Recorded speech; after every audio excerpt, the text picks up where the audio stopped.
നമസ്കാരം. കൊടികുത്തി മറ്റൊരു സംരംഭനെ കൂടി ഈ നാട്ടിൽ നിന്ന് ഓടിച്ചൊരു സംഭവമാണിത്. ഇന്ന് ഇത്തരം സംഭവങ്ങൾ ഒരു വാർത്തയേ അല്ലാതായിരിക്കുന്നു. കേരളം ഒരു നിക്ഷേപ സൗഹൃദ സംസ്ഥാനമാണെന്ന് ഇവിടെ നാഴികയ്ക്ക് 40 വട്ടം കൊട്ടിഘോഷിക്കുമ്പോഴും വസ്തുത മറ്റൊന്നാണെന്നറിയാത്തവരല്ല മലയാളികൾ.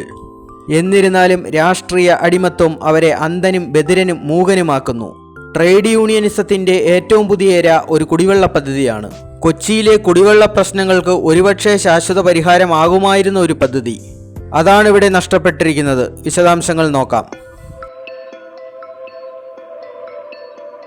ഫ്രാൻസ് ആസ്ഥാനമായി പ്രവർത്തിക്കുന്ന സുവേസ് എന്നു പേരുള്ള ഒരു ബഹിരാഷ്ട്ര കമ്പനിക്കാണ് ഈ കരാർ ലഭിക്കുന്നത്. എന്നാൽ ഈ പദ്ധതി സംബന്ധിച്ച് സംസ്ഥാനത്ത് വാട്ടർ അതോറിറ്റി ഡിപ്പാർട്ട്മെൻറ്റ് ഉദ്യോഗസ്ഥരുമായി ചർച്ചകൾ തുടങ്ങുന്നതിന് മുൻപേ തന്നെ ഈ കമ്പനിക്ക് പിന്മാറേണ്ടി വന്നു എന്നുള്ളതാണ് വസ്തുത. ഇവർ ഇവിടെ കാലുകുത്തിയ നിമിഷം മുതൽ ആരംഭിച്ചു കഴിഞ്ഞു ഇടതുപക്ഷ ട്രേഡ് യൂണിയൻ സംഘടനകളുടെ പ്രതിഷേധം. ഈ മേഖലയിൽ ഒരു കാരണവശാലും സ്വകാര്യവൽക്കരണം അനുവദിക്കില്ല എന്നതായിരുന്നു മുദ്രാവാക്യം. ഒടുവിൽ ട്രേഡ് യൂണിയൻ തന്നെ ജയിച്ചു, ജനം തോറ്റു.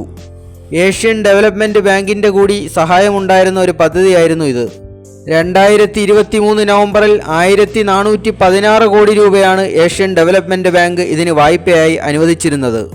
ഇതിലേറ്റവും മ്ലേച്ഛകരമായ കാര്യം കമ്പനി അധികൃതർക്ക് വാട്ടർ അതോറിറ്റിയിലെ ഉദ്യോഗസ്ഥരുമായി കുറഞ്ഞപക്ഷം ഒന്ന് സംസാരിക്കാൻ പോലുമുള്ള അവസരം ട്രേഡ് യൂണിയൻ കൊടുത്തില്ല എന്നുള്ളതാണ്.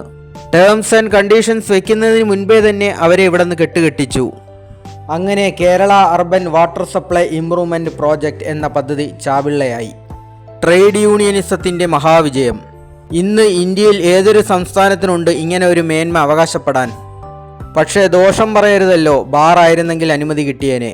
കുടിവെള്ള പദ്ധതികളോട് പുറംതിരിഞ്ഞു നിന്നാലെന്ത്, IT പാർക്കുകളിൽ പോലും ഇപ്പോൾ പബ്ബ് കൊണ്ടുവരാൻ പോകുന്നു. മദ്യത്തിൻ്റെ ലഭ്യത കുറയ്ക്കും എന്ന് പറഞ്ഞ് അധികാരത്തിൽ കയറിയ ഒരു സർക്കാരിൻ്റെ കാര്യം. കേരളം എന്തുകൊണ്ട് ഇങ്ങനെ തന്നെ തുടരുന്നു എന്നതിൻ്റെ ഏറ്റവും പുതിയ ദൃഷ്ടാന്തങ്ങളാണ് ഇവയെന്ന് പറഞ്ഞുകൊണ്ട് നിർത്തുന്നു. Thank you.